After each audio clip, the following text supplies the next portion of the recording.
for this kind invitation from Karvan Student Federation Queens Chapter. I'm really delighted to have this chance to talk with you today. I'm Adnan Hussain. I'm a professor in the history department here at Queens, and I teach and research medieval Islamic societies with a focus particularly on cross-cultural and inter-religious interaction in the medieval Mediterranean world between Christians, Muslims, and Jews. But I teach broadly on pre-modern Islamic societies. And one of the things I'm interested in doing, both in my research, but also in teaching and in broader outreach, particularly to people who are Muslims and from the Middle East, is trying to think about and study how pre-modern Muslim traditions and the history of the first 6 or 7 centuries of Islam in the kind of central Islamic lands from the Nile River to the Oxus River, that kind of zone that includes Greater Persia, Iraq, Anatolia, the Levant, and Egypt, is how that history might be relevant to contemporary Muslim and Middle Eastern societies. Very often we think that the past has very little to teach us and is not very relevant. I think it's important to begin thinking in a more critical way about this history because we sort of lost some of the legacies and resources that history and cultural legacy that existed may have for us. And this is partly because contemporary religious modernists emphasize the time of the Prophet sallallahu alaihi wasallam and the first generation of his kind of companions and family as the key time period to the exclusive appreciation of other time periods, that everything rests for them on the precedents that occur only in that time. And the developments that took place later are considered irrelevant innovations or departures from a true or pure Islam and the way it should be practiced, and thus are illegitimate. And we thus don't need to pay much attention to them. If anything, we should really suppress them.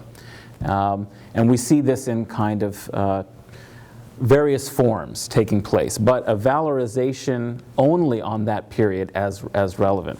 And on the other hand, people who are not religiously interested or who are secular modernists are still also modernists in the sense that they might celebrate some of the culture and the poetry and the art that was produced during this era as very nice, pleasant things that you could be proud about or admire as heritage, but that they don't necessarily have anything significant as real cultural movements to tell us about ourselves today.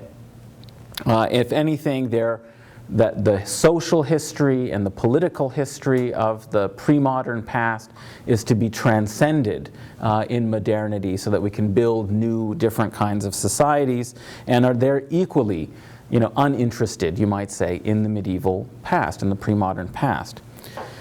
What I think this is a product of is colonialism, the particular form of colonial modernity, the spread of global capitalism, and all the massive social, political, and economic changes that have occurred in the modern world that have been so disruptive in such massive and substantial ways that they've disrupted our sense of our own past and of any genuine or authentic continuing connection with that past. And if you think, just for example, this is my favorite, as a humanities person, I'm sure many of you are scientists, engineers, people with technical mastery of the new disciplines of science that are very important and very useful for making the world the way it is today.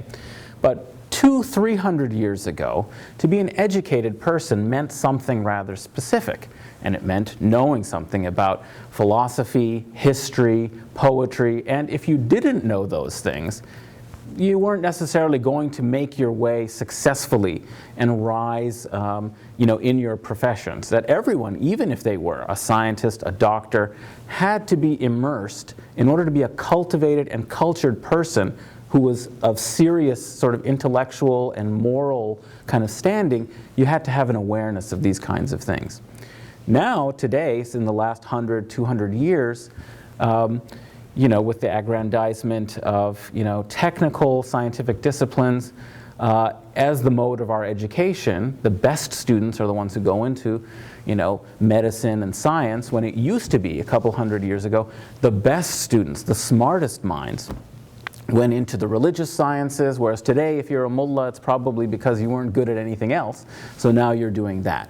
So we've had a complete overturning of the kind of values and traditions with which Muslim societies had continuity and developed for hundreds of years. So I think it's important to look at the past with fresh eyes and to think about, well, what might it actually have of relevance to us today? And that's because some of the vital cultural movements and practices and institutions and traditions barely survive today in anything except, maybe, words. Some, we know about, the poetry, but, what the poetry might have meant in the society, something that's not necessarily well appreciated. We know about Irfan or Sufism as a tradition, but it's not a living kind of tradition except in very small and attenuated ways. So, this is as true of the particular tradition that I'd like to talk a little bit about tonight, which is Futuwa or Jawonmerdی, right, in Persian. Now, this is a pretty vast topic, and all I'm planning to do today is outline and introduce some of its medieval tradition and some of the history of this tradition in a very kind of cursory and introductory way, and reflect on a few of the features of this tradition that we might take note of today that are interesting for us looking back on it, and hopefully have a chance to discuss it further with you. I'm not an expert in Futuwa, Jawonmerdی. I mean, I studied some of this material in the past. I was asked, though, by Karvan if I could do something, and I thought this might be an interesting topic, and so I've had a chance to review a little bit some of the basics. So it's just going to be a kind of introduction. And less a kind of academic subject than what we might take that's useful. Although, being an academic, I'm sure you'll think that I go on too much about the interesting varieties of history, but hopefully we'll get through some interesting things. And one of the things I'd like to do is just read some kind of passages from Futuwa treatises, works that were written that talked about what Futuwa was, so that we have some material to talk about what was this concept of Futuwa or Jawonmerdí. Okay, so to start with, of course, what is this Futuwa? What is the definition? Well, linguistically, the literal meaning of the word, of course, is young manliness, okay? Jawonmerdí, Futuwa, comes from the word in Arabic, fata, right, which is a young man or a youth. But very often this concept, when we think about it, of course, it's much more than just some kind of ideal of youthful masculinity. In the same way, for example, in English, the word virtue comes from the Latin virtus, which means manliness, literally, in Latin. But obviously the word, as it's evolved, doesn't just mean manliness or masculinity. It means the kind of moral values that we believe are significant and important, that we should inculcate and value, right, in our culture and in society. So likewise, even though the linguistic definition and origin of the word Jawonmerdí or Futuwa in Arabic comes from this idea of young manliness, the concept, as we'll begin to explore it, goes well beyond that and transcends what I would say is just a kind of gendered notion. And I'll talk a little bit about the gendered notion of Jawonmerdí and Futuwa near the end. But one of the ways in which this is usually translated when we're speaking about it in European languages is that they talk about it as chivalry. I don't know if people are familiar with the kind of cultural movement that took place in medieval Europe. It's a word that comes from chevalier, that is a knight. So the person who rode a horse was an armed warrior on horses. Now, most of the time when we think of armed warriors on horses, they are not gentle, generous, kind, concerned with, justice. In the medieval tradition of this class of people that emerged, they were kind of bandits and, used force and created this feudal society, a kind of backward society filled with oppression. Well, and of violence.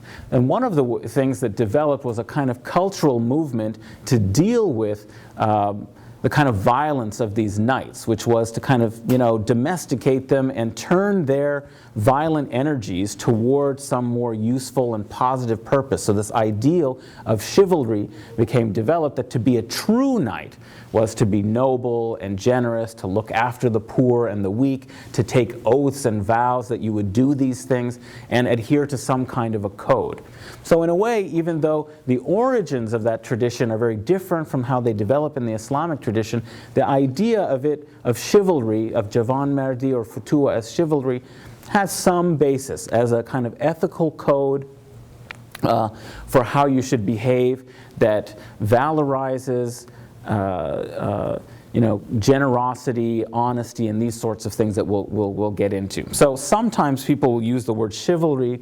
Since we're all familiar with فتوت, جوانمردی, I'll use that, but sometimes I might talk about chivalrous or courtly or courteous behavior, which has analogies to this tradition of chivalry as well. Okay, so in terms of an introduction, for this kind of movement or set of cultural ideals, its origins, it's not very easy to characterize the earliest history. So we won't talk too much about that.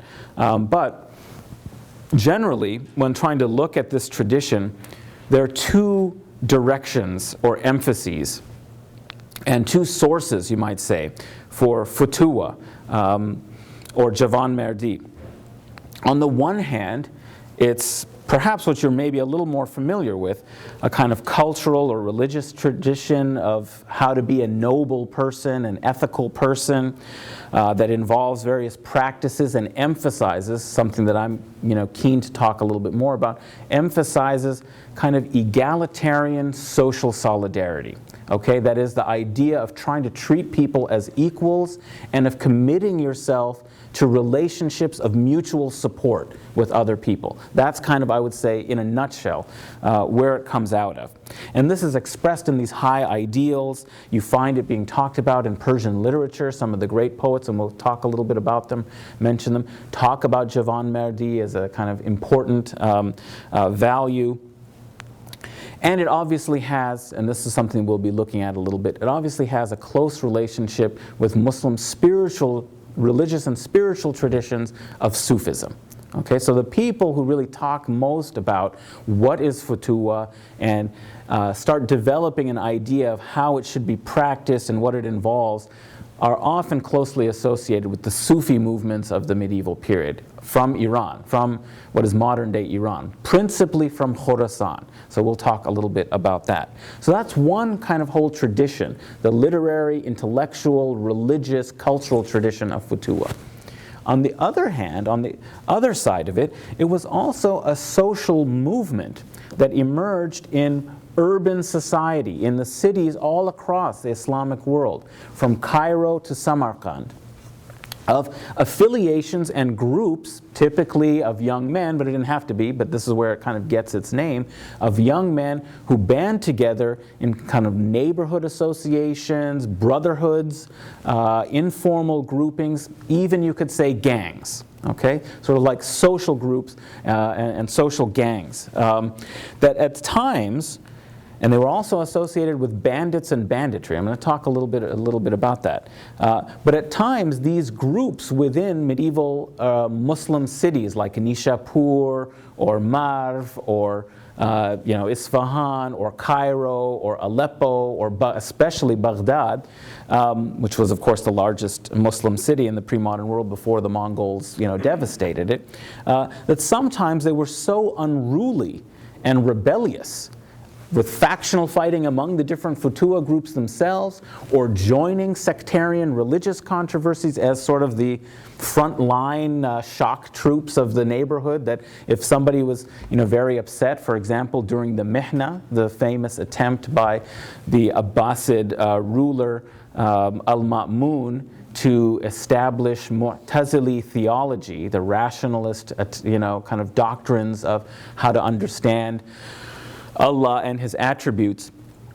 When he attempted to enforce this, the populace rose up and was really upset and rallied around these hadith scholars who rejected the Mu'tazili creed, this man Ibn Hanbal, and there were actually riots in the streets that happened. So the kind of people who might have participated in some of these religious riots were Futua groups, young men who were in these kind of groupings and would sometimes act in a violent and rebellious or unruly way.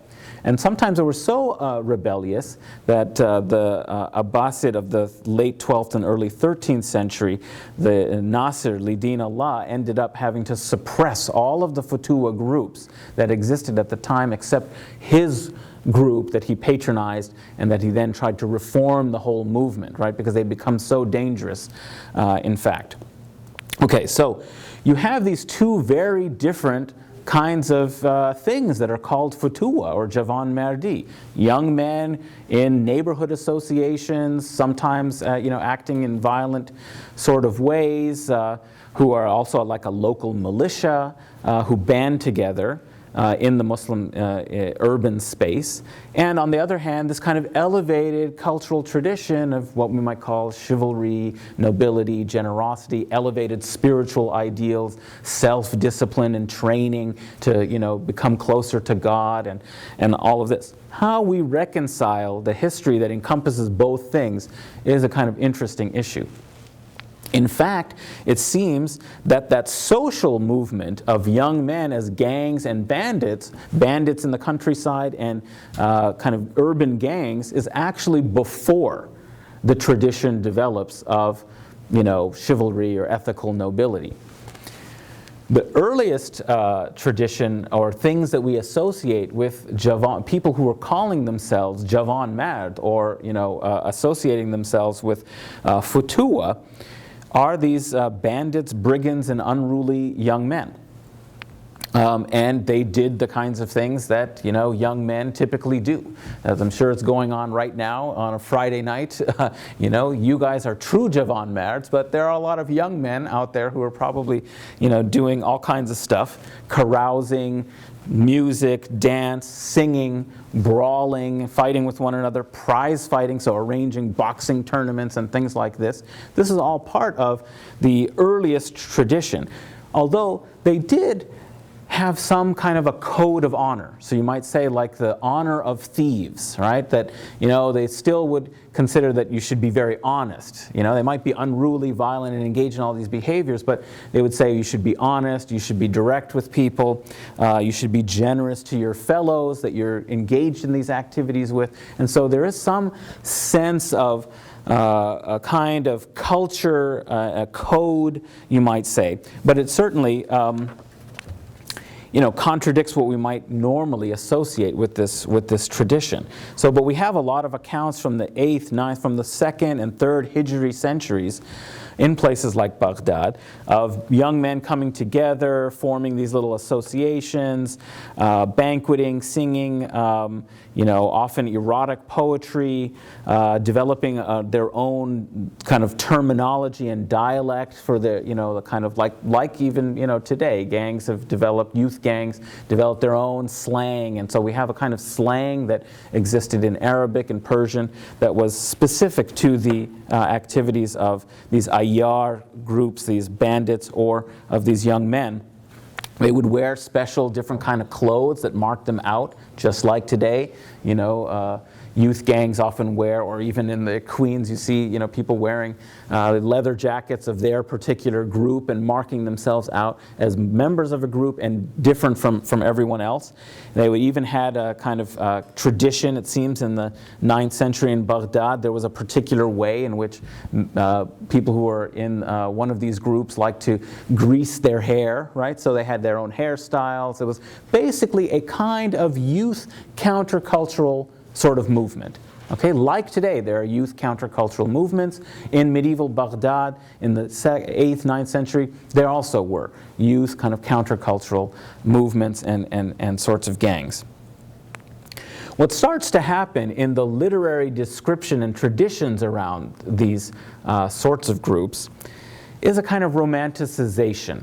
Okay, those may be suppressed, but there's a romanticization of the noble bandit, the ayyar, the highwayman who, may raid a caravan that's going, between Basra and Baghdad, but there's a sense that they're behaving in, kind of a moral way, as a moral conscience of the community, because they end up taking these things that they get through spoils of war or attack from the rich, and they distribute in the countryside to the poor. Sort of like a kind of Robin Hood tradition that you have of redistributing the wealth and of being kind of folk heroes in the countryside, of not doing it necessarily out of their own gain, but having some sense of social responsibility and egalitarianism for the local community that they represent. And so you have a kind of romanticization of them and talking about them as these kind of valiant, honorable thieves. Okay, if you can imagine, right, something like that.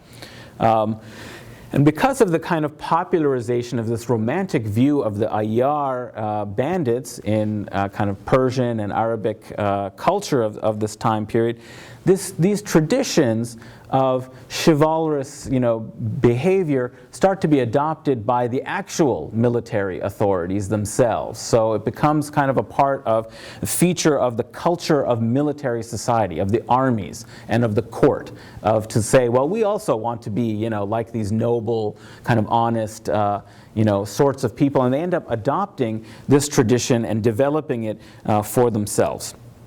Okay, so that's happening. That's one side of these activities.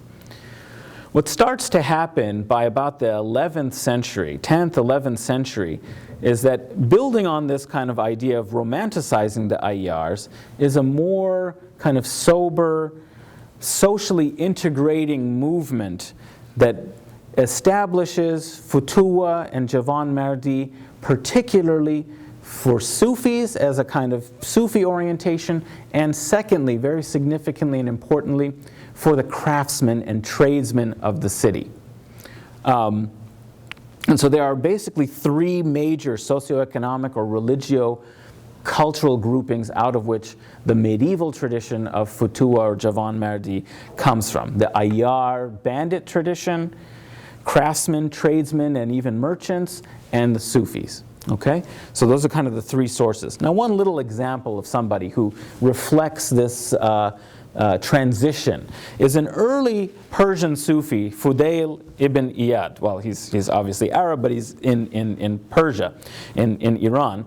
Fudail ibn Iyad, who the historical person that we know of dies, in the beginning of the 3rd century of Islam, 778. And he was known, he had a title, this is a very funny title, Sheikh al-Fityan, okay? So Sheikh of the Jawonmerdان, right? Now, Sheikh means in Arabic old man, okay? So he's the old man of the young men. But of course it also means that he was the head of the young men, right? So he had this title that he was somebody who was associated with Fityan, with Futuwa, with the ayyar tradition of it, however, because he began his career as a leader of a gang of highway brigands, who would raid, caravans and stuff going through Khorasan. And he would ambush his people, his band would ambush the caravans and take all of these spoils of war, while he dressed as like a pious ascetic in his Sufi wool, khirqa, carrying his tasbih in his hand, and he would be performing praises and zikr, alhamdulillah, many times. He's doing this while his band is kind of grabbing, these things from caravans that they would ambush. And then they would bring the stolen goods to him, and he would divide them up and distribute them to the poor in his area. So that kind of romantic tradition of the noble brigand. One day he heard a verse of the Quran being recited that really kind of touched him in the in the heart, and he decided, okay, I've got to stop doing these terrible antisocial violent activities, and he reformed, converts, and turns into famous and major important Sufi, right? So in his own career, but he still practices futuwa. In his own career, in the biography of this one guy, you see this transition from the ayyar, brigand, noble, noble thief sort of tradition into this kind of new conception of futuwa that involves pious, internal, Sufi kind of oriented contemplation. And importantly, having become penitent, he took up an honest living as a craftsman. Okay, so he just works with his hands to earn his livelihood. No more raiding and stealing. Okay, so it has all three elements of where the kind of medieval tradition of futuwa ends up coming. And it's something that you actually notice if you look at the early history of the Sufis in Khorasan, especially, is that most of them, or many of them, are engaged in humble trades in urban society. A smith, a weaver, a rag dealer, Sariya Sakati, even the famous Al-Hallaj, who was famously said some things that people regarded as rather blasphemous and ended up being executed in Baghdad. He was obviously from the Iranian region. Hallaj means a wool carder, right? So they have these laqab, or kind of names that indicate that they had a craft or a profession, and they come from this humble, artisanal, social origin from the medieval Muslim city. And what we see happening is that special futuwa groups end up emerging as groupings of solidarity among craftsmen. So you'll have futuwa of the wool carders, futuwa of the smiths, futuwa of the jewelers, or the artisans who, whatever their craft was, there will be a special grouping where they come together and they relate to one another through adopting this kind of ideal of futuwa and futuwa practices. However, there were some prohibited professions that in the futuwa tradition they said, if you do some of these, if you're earning your living in this way, you cannot be initiated into a futuwa group. A barber, brokers, okay, working in the market of a certain kind, brokers, weavers, butchers, surgeons, hunters, porters, and speculators, okay? So what do we make of this list of prohibited professions? Sorry, business school people, no futuwa for you, I'm afraid.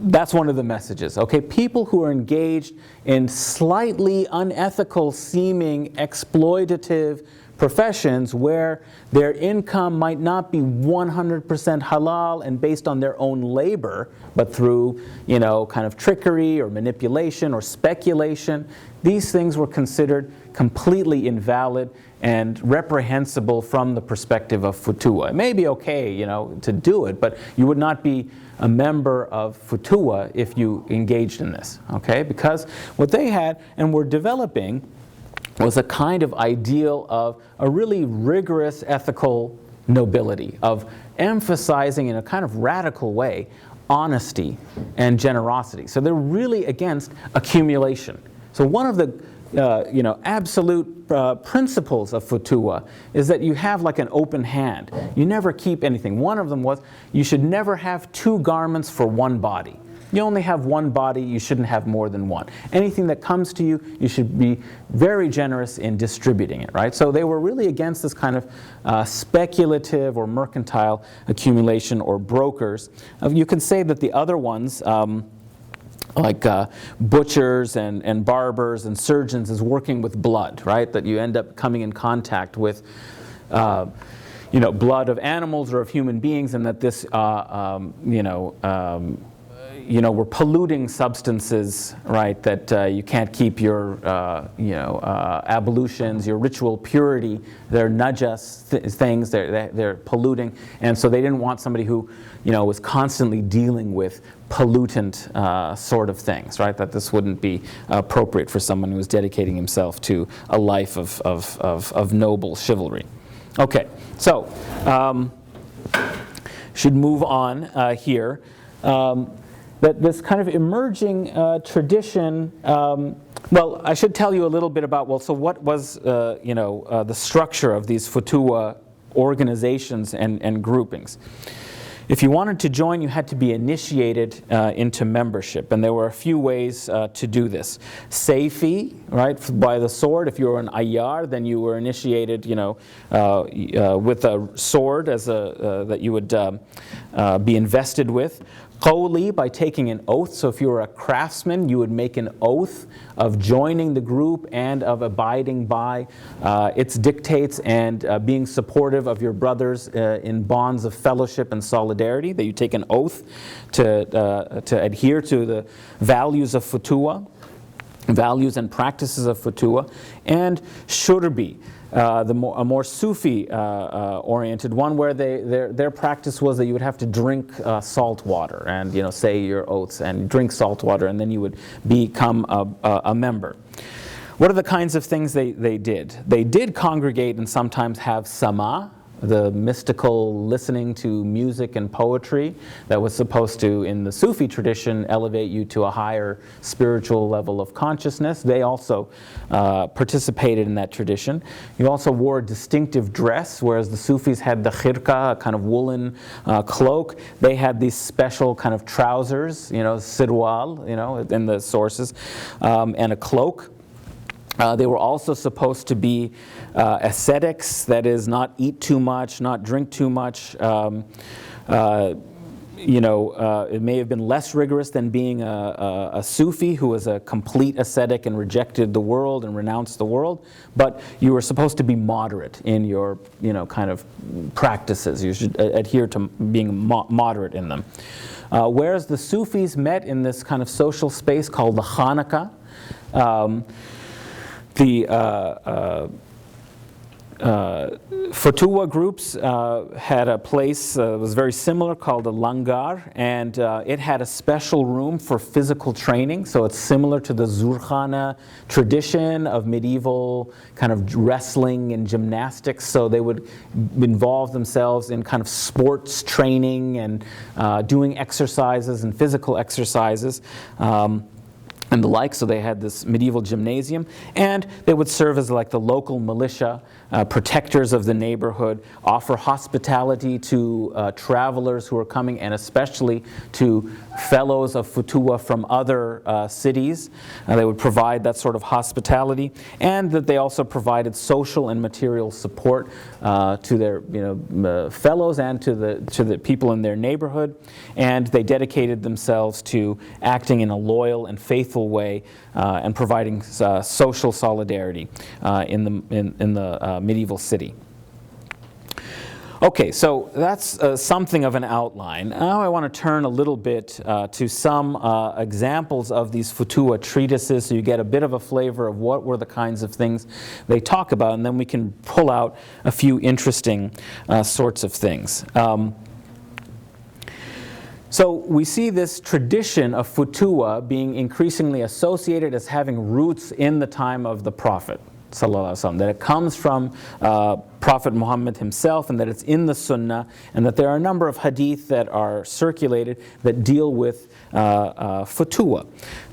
So here's one that is from the earliest Futuwa treatise by Ibn Mi'mar Hanbali al-Baghdadi. His Kitab al-Futuwa gives a definition of the subject of what is Futuwa, and he comments, in the Sunnah of the Prophet sallallahu alaihi wasallam, there are certain traditions concerning Futuwa to be found. The most select definition of the subject is that given by Imam Ja'far as-Sadiq, which he related on the authority of his father and the latter from his ancestor.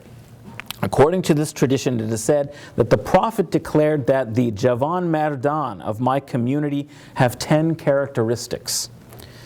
O Prophet of God, they said, what are these characteristics? he pronounced honesty, rastgui, faithfulness to their word, wafa ba'at, trustworthiness, idai amanat, abandoning lying, tarki durugh gui, being charitable to orphans, bakhshudan ber yatim, assisting the poor and needy, dasgiri sa'il, giving away one's income, bakhshudan anchi rasidast, great benevolence, bisyari ihsan, hospitality, but foremost of all of these is modesty, haya. Okay, so those were the 10 kind of things that they would come from a prophetic tradition. Now, among the things you can see there is that in addition to just these ethical kind of values, there are also social values embedded in the performance and practice of it. So some of the things that I had mentioned before, being charitable to orphans, assisting the poor and the needy, giving away one's income, right, and offering hospitality. So those are actual practices that are enjoined in addition that you should be trustworthy, honest, noble, these sorts of things. But what I'm suggesting is that the social roots and the more religious roots, kind of like ideas or concepts, moral sort of values, actually come together in this tradition. That they have the roots in social affiliations and groupings, as well as kind of literary or cultural or religious traditions, and that both are synthesized in the medieval tradition in this sort of a way. Another kind of text that is some of the tafsir. There are a couple places in the Quran that do mention fatah. So, for example, the Ashab Kahf are mentioned that they're fityan, they're young men who went into the cave. And a couple other places, and so some of the tafsir commentaries on the Quran, also elucidate and discuss futuwa. Here's an example: the character and conduct of the Jawonmerdان is summed up in the statement made by Muhammad to Ali. O Ali, the Jawonmerd is truthful, faithful, trustworthy, compassionate, a patron of the poor, extremely charitable and hospitable, a doer of good works and modest demeanor. It is also said that the chief of all followers of Jawonmerdی was Yusuf, the sincere, peace be upon him, who upon encountering his jealous brothers forgave them for the torments which formerly they had inflicted upon him by saying, "There is no blame upon you this day." Okay, I'll continue with a little bit more, but one point I want to make here is that one of the other interesting things about this tradition is how much it emphasizes mercy and forgiveness, which is interesting given that it has these roots in kind of military warriors. Ayyar or brigands, is mercy, being merciful with other people and forgiving people for any wrong that they've done to you. One of the examples that's used in one of the most important futuwa treatises by Omar Abu Hafs as-Suhrawardi, who was in fact actually a counselor and vizier to that Nasir li-Din Allah, who suppressed the futuwa groups that I mentioned in the early 13th century. One of the quotes that he uses to kind of sum up the example of futuwa is, of course, the famous account of Imam Ali's refusal when he's fighting a Zoroastrian. There's a story that he was in a battle fighting a Zoroastrian. The Zoroastrian spat in his face, and he was just about to deliver the death blow, but he controlled himself, refused to kill the man, and then told the guy, said, "I cannot kill one of the creatures of God, and especially not out of any kind of selfish rage, out of my own sense of grievance." And so then the Zoroastrian immediately converts to Islam. And this is a kind of famous sort of story that Suhrawardi uses to demonstrate that while there is this tradition of martial valor, that is at the heart of the origins of futuwa, the key or crucial component or dimension of it is this kind of ethical generosity that comes from forgiveness and tolerating others and being being tolerant of of your fellow's faults.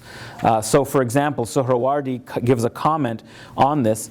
It says, فتوت is considering other people's actions with tolerance while regarding your own with dissatisfaction, respecting the rights of those who are superior, inferior, or equal to you as the same, and adhering to your friends despite their mistakes and wrongdoings. In all things, futuwa is proper adab. Okay? So with that, you get this sense that part of the ethical nobility or generosity is being tolerant and forgiving of other people's faults while holding yourself to a higher standard.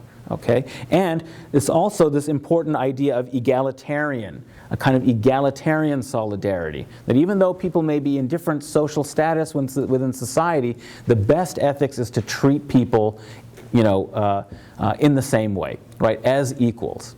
So those are two kind of very, I think, important components. Since I've been going on for a long time, I'll just try and abbreviate and say that you also probably noticed that the hadith that's transmitted comes from Imam Ja'far as-Sadiq, and this is in a Sunni Hanbali book, okay, about futuwa. Likewise, in this commentary, it's a Sunni tafsir commentary, where they mention that these texts always say, for example, a hadith that the only fatah was Ali. Ali is the only fatah that the Prophet said, right? He's the only one who truly exhibited this kind of ideal in its fullness. La fatah illa Ali is the hadith. So what's interesting, similarly, Umar Abu Hafs as-Suhrawardi was a Sufi and Sunni kind of scholar who was a vizier to the Abbasid caliph at the time. It's interesting how every futuwa treatise emphasizes the genealogy of futuwa always goes through Ali, and he is the greatest sort of representative of it. So in trying to think about, well, what was the basis for this, I think one thing that's useful to consider is that Suhrawardi and others were in a way trying to develop a tradition within Islam that went beyond a whole variety of differences and distinctions between groups, right? A kind of universalist approach to a higher standard of ethics and morality that maybe crossed some of the boundaries that were divisions within society at the time, and emphasizing this kind of ethic of mercy and forgiveness and tolerance of others. So, I should probably conclude here, since I've been going on for almost 40 minutes, and just say that if there's anything that we can gain from it, obviously we're not going to reproduce the social forms of we're not going to reproduce the social forms of futuwa gangs and associations, and with their rituals and the way that they developed in medieval Muslim societies. But the history that I've been trying to relate, I think, emphasizes that there are certain kind of common values that might be relevant. And the last thing I'll say about that is that I regard this, medieval tradition of futuwa that distills around the 11th, 12th century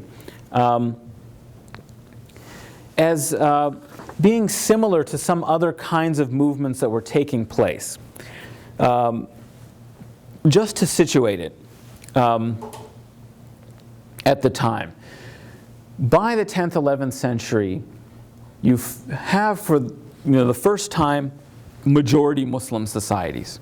It took actually a long time for what we think of as the heartlands of the Islamic world, from Cairo to Bukhara, this kind of zone.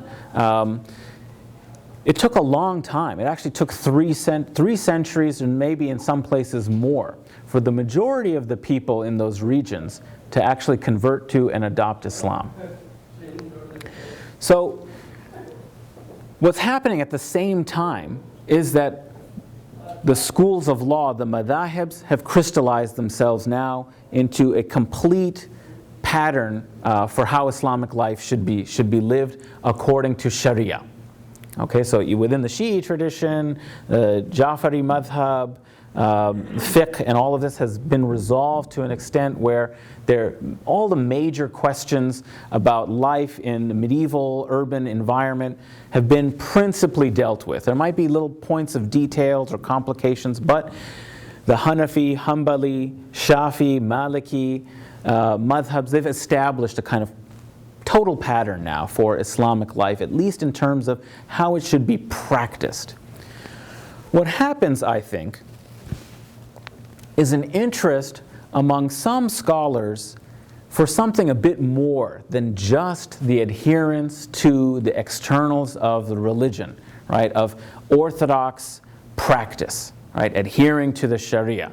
And by this time, these ulama have developed such fine, among the fuqaha, among the scholars of Islamic law, have developed such kind of abstruse and technical discussions about whether something's halal or haram, and whether it's recommended or not, and it has become so incredibly detailed, and it's become such a rarefied technical discussion by this point that it's outside of the common person's kind of ethical understanding and comprehension about how to do this. They constantly have to seek authoritative counsel from the scholars. And so some of the scholars, and in particular I'm thinking of people like Imam Ghazali, Abu Hamid al-Ghazali, and his work, the Ihya al-Ulum-ad-Din, the revivification of the religious sciences, was an attempt to infuse orthodox practice of the Sharia with some kind of ethical consciousness and spiritual vitality. What is the meaning of the actual practices that we're involved in? Okay, now we understand all of the rules around calculation of the 5 daily prayers, how they're supposed to be done, all of the rules now about performing wudu and having your ritual purity. This has all been kind of worked out. But in these details of all the precise methods of what you have to do, what you cannot do, he was concerned that we're losing something of the spiritual meaning of why we pray in the way we do. Is there a meaning to the way we stand at prayer? What's the meaning of sajda, of performing prostration? And shouldn't these be part of our consciousness as we practice them? Right? So there was an attempt to invest the Shari'i norms of Islamic practice with some other kind of spiritual dimension. The other thing that was key and crucial to his work, Ihya al-Ulum-ad-Din, the revivification of the Islamic sciences, was what this book, what this major work was attempting to do, I think, in some way, was give the capacity for interested, searching, thinking individuals, but not that you had to dedicate your entire life to studying fiqh and Sharia, but to give the kind of interested and aware Muslim who had ambitions or aspirations to truly worship, in a proper way, to truly practice Islam, not just as a matter of details that you perform, but in a kind of vibrant, living way, to give them the ethical capacity in order to make informed decisions about how they should live and go about things, to kind of restore some kind of ethical consciousness and volition and ability to people. And what I see happening with the traditions of Futuwa and the way it's married with Sufism was a similar kind of attempt. What we see is that not everyone could dedicate themselves, give up all of their possessions, enter a Hanukkah, and pray tahajjud and the night prayers and fast for every day of the week in the way that the true Sufis intended, that you had to dedicate yourself to this rigorous renunciation of the world in order to truly travel the mystical path. Not everybody was capable of that, but Futuwa could capture a lot of the same kind of aspects of Sufism in a way that could be practiced by people who were working during the day. They were craftsmen, they had their jobs, they worked in the blacksmith shop or the goldsmith shop or the weaving, but then they could still affiliate and associate themselves with a higher level of Islamic practice than just following the rules that were established for them. And I think that's what is interesting about فتوة, is this attempt to equip everyday working class Muslims in medieval cities, medieval Muslim cities, with the capacity for an enriched moral and religious and social life that was built on a sense of brotherhood and of commitment to one another in social solidarity. Okay, so the last thing that I'll say is that, it's gendered, it's talked about as Jawonmerdی, but I found in a very interesting you will know more about it than me. My Persian is not that great and is not as good as my Arabic, but I've read a few passages that I've come across of this Samaki Ayyar. Okay, it's a romance, it's a Persian, dastan, one of the early ones. It's not as famous as obviously the Shahnameh, but it's contemporary, relatively contemporary. It's one of the earliest ones, and it's the only one of these dastan that deals with a non-noble or royal subject. Okay, the hero of this story is an Ayyar. Okay, Samak the Ayyar. He's a brigand. Okay, now he happens to be, involved with this Khurshid Shah, who's a prince. But really, Samaki Ayyar is the hero, and the relationship between those two characters and their subsequent activities are all built around talking about being Jawonmerd and what that means, and so you get a literary portrayal of it. It's a very interesting episode that takes place in one of their adventures, in one of their stories. Is the Samak is trying to help this prince meet his lover. They're not allowed to kind of meet, and they need to find some go-between who can communicate between the two. And so Samak takes the prince to a female musician by the name of Ruh Afza. I think a very funny name. There was a kind of drink in Pakistan that you mix with water, this sort of syrup, and it was called Ruh Afza. So when I read this, I thought, well, this must be where they took the name. But anyways, her name was Ruh Afza, and he addressed her and he said, "Oh, mother, do you know what Jawonmerdی is and whose profession it truly is?" And she remarked, "Chivalry or Jawonmerdی is, of course, the accomplishment of men of chivalry. But if a woman acts with chivalrousness, zani Jawonmerdی kunad, then she is a man in its practice as well." They continue to discuss, these things. He wants her to commit to keeping the secret that he wants to entrust to her to help them out. And so he asks her, what of the arts of chivalry, which do you possess? She says, "In chivalry I possess complete trustworthiness. If anyone asks for my help in some affair, I will do all I can for him or her, putting my life at stake for their sake, considering the accomplishment of their work as my moral obligation. And if someone comes to me earnestly seeking refuge, I will protect him or her to my last breath. I will never divulge the secret of anyone who confides in me. This is what I understand of muruwa, manliness, and mardi u Jawonmerdی. This is what I understand of manliness and Jawonmerdی or chivalry. Now tell me, what is your purpose?" So then he tells her that I want to give you this secret. Will you swear an oath to keep it true? She says, "Of course I will. Your enemy will be mine. I will never divulge your secret," etc. And she says, "If I cannot obtain what you desire, then I am not a woman who acts in a, manly fashion. Az zanani mard kirdar nebasham." Okay?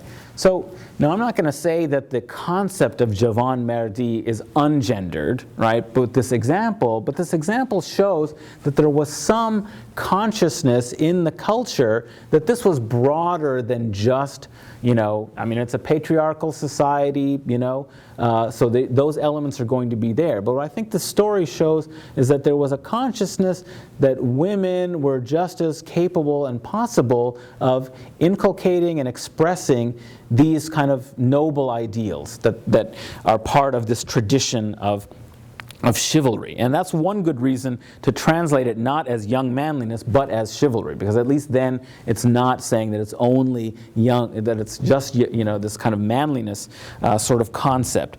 And this idea of keeping a secret is very significant in this tradition, and it's of trust. Okay, it's of being able to trust one another, committing to a common sort of code of conduct such that if you enter into a relationship of trust, you'll guard and protect one another's secrets. And the whole narrative depends on, this figure keeping the secret, even though all kinds of devastating and horrible things start to happen to her, she nonetheless keeps this kind of sacred sort of trust and acts in a way that we talk about as gendered as manly virtue, but as we should understand and take today as a concept that's relevant to us, goes well beyond, of course, that gendered dimension. That we have from our tradition a very well-developed and cultivated sense of ethical kind of values that have not been made irrelevant by the change of time. Some of the contexts are different, like, okay, maybe keeping somebody's secrets, I don't know, well, in this age of the surveillance state and all of that, it could actually be a very strong value. But I mean, what it shows us is the importance of developing, kind of a sense of trustworthiness in your behavior such that other people can trust and rely upon you, right? And I think this is especially significant maybe as living as a minority in the West, is that, solidarity has to mean something. Of working together and cooperating together and being tolerant of I thought that was a really wonderful sentiment from Sohrawardi, of being tolerant of your fellows, mistakes, but being dissatisfied with your own. So you should always have that aspiration to improve and do better, and at the same time you should be kind of forgiving and merciful to others. So I think, of course, you could say that these ethical concepts are part of any proper moral code. They're already in Islam and all of that. But I think the tradition of فتوت highlights how it goes beyond just the performance of what we think of as religious obligations or rejecting them. There's a kind of core ethical sensibility that is at least as important. And unfortunately, too often we think of it as only a matter of, well, we're supposed to do this. This religion is this kind of oppressive set of rules that you have to abide by, rather than a call to a disciplined, kind of self-scrutinizing, actualizing of the best dimensions of your personality and your spirit. That's what it kind of should be. And the traditions of فتوت, don't settle just for, you should behave in this way and you should follow these rules, but rather that you should hold yourself to a higher standard. So we can take inspiration from that, but I mean, we should have thoughts or ideas from others about, well, how could we make it relevant or meaningful, to us. Maybe you don't have all the thoughts now, but if you think about it, hopefully you will think about it, and you'll come up for yourself with ways in which this tradition might be of value to you. Okay, I've talked for a really long time, so I'll just stop there, and if there are any questions or discussion or points, I'm happy to open it up and answer as I can. So thank you very much for your patience.